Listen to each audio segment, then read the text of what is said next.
What's going on, dudes to the debts? This is Byron once again, and welcome back to another episode of Byron's Spice, and we still have a special guest.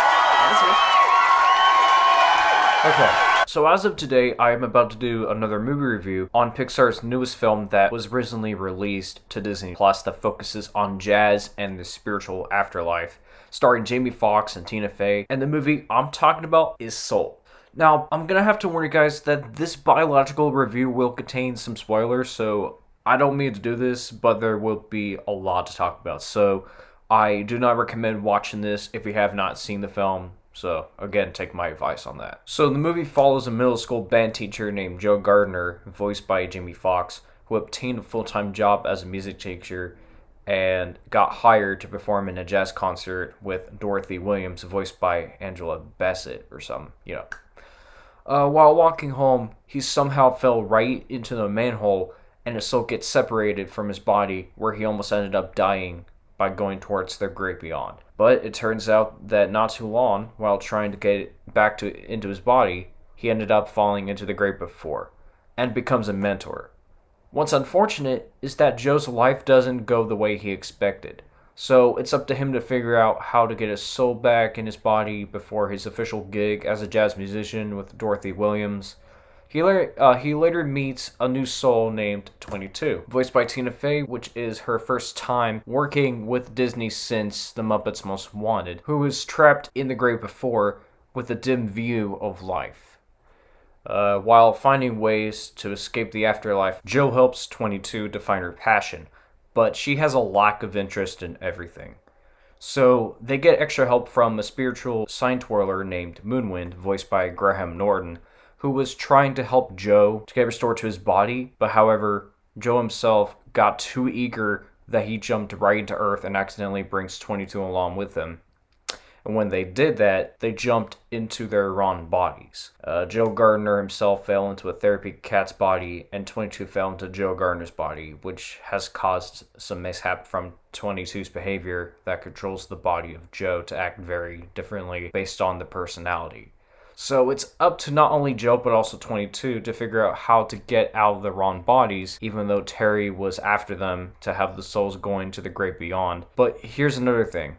Along the way regarding this wild adventure on Earth, 22 slowly learns what it's like living in reality as a normal human being. For Joe, he soon discovers what it means to have soul, which is really awesome because, I'm not going to talk about the ending since the movie is new and I want people to be surprised by what Pixar's done with it and such, so, that's all I can talk about with the plot of the film. Now, I can't explain everything, honestly, but this animated film got me so good with every emotional moment, every heartwarming moment, and the originality that the movie has. They have a really interesting cast of voice actors who voiced a variety of likable characters, including Jamie Foxx, who voiced Joe Gardner, Tina Fey, who voiced 22. In fact, this isn't the first time that she worked with Disney, like I mentioned before, just in general, since she portrayed other roles of characters in a few previous movies, like Lisa in Ponyo and Nadia in The Muppets Most Wanted, which, I gotta tell you, she's the only character of hers that I definitely despise, but let's not get into that. The cast also has some performers who are British and African American, which makes the movie more interesting. On with the animation. Like with every modern Pixar film, the way they do computer animation for their own filmography is legit. Especially in today's society, I love how they make their animation look in a futuristic way. Soul may be 3D animated, but it does have some 2D animation being mixed in certain cases. Like, in fact, there are a few characters that do look 2D animated in this computer animated film, like Terry and a bunch of Jerrys who are in charge of the afterlife. Now, there is music in the movie. The main music genre that's focused on is jazz.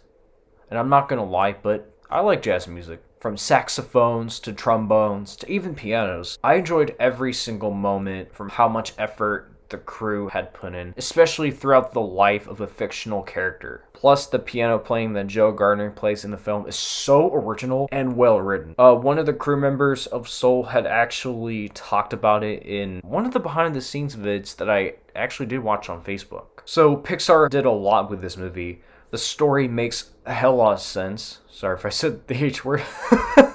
Oh, well, never mind about that. But the writing is well done. The animation that I just talked about is spectacular. And there were some hilarious scenes that we will never forget and that made me laugh so hard. Except there were a couple scenes where some characters, like some New Souls in 22, said the word hell several times. But that's okay because I don't consider it profanity like what Christians and Catholics think it is. But regardless, this film is still for everyone. One fact that I do want to give out is that Soul originally had a dark ending, believe it or not. But they somehow decided to replace it with a different ending that I'm not going to mention. Well, good, because we don't always see that in every Disney film. But what's the best regarding this film is that it's the first Pixar film to feature an African-American protagonist, which is awesome. Like I said before, Pixar's done a bunch of originality for almost every single film, and this is one of them. So I do consider this the best Pixar movie of 2020 that I had ever seen. From the music to the meaning of having Soul, this touched me fiercely, which is why I give Soul a 10 out of 10. I personally think that this newest masterpiece is a lot better than Inside Out just because of a couple of reasons. Soul may be similar to Inside Out, but the movie that we saw almost 6 years ago inspired another movie that we now have based on what they focus on. Because Inside Out explores people's emotions, while Soul explores what it's like living in the afterworld. And when Pete Docter, who directed and wrote this film, was developing this movie in 2016, he made an interesting idea where Soul would involve the origins of human personalities. Although it isn't very emotional, but if you look into this, they take general human life to the next level. If you haven't seen it, I highly recommend checking it out on Disney Plus if you have an account on there. It is the most enjoyable film for the entire family to enjoy. I even watched it twice. And I can't tell you enough how great this movie is. And like I said, if I have kids, I would definitely let them watch this movie as many times as they want because why not? Pixar's life. Before I end this review, here's another thing. I personally can't wait for Pixar to make more original films that are coming out next year and beyond. Like Luca, Turning Red, and a first spinoff that the company will ever have called Lightyear. You know, I am not sure how those films are going to turn out when they do get released, but who knows? I always look forward to another Pixar film. That is my review on Soul. Thank you so much for watching. I hope you enjoyed this video. Be sure to hit the like button and subscribe. Check out the rest of my content if you can. And this is me, Byron, the Multiple Interest Man, signing off. Peace out.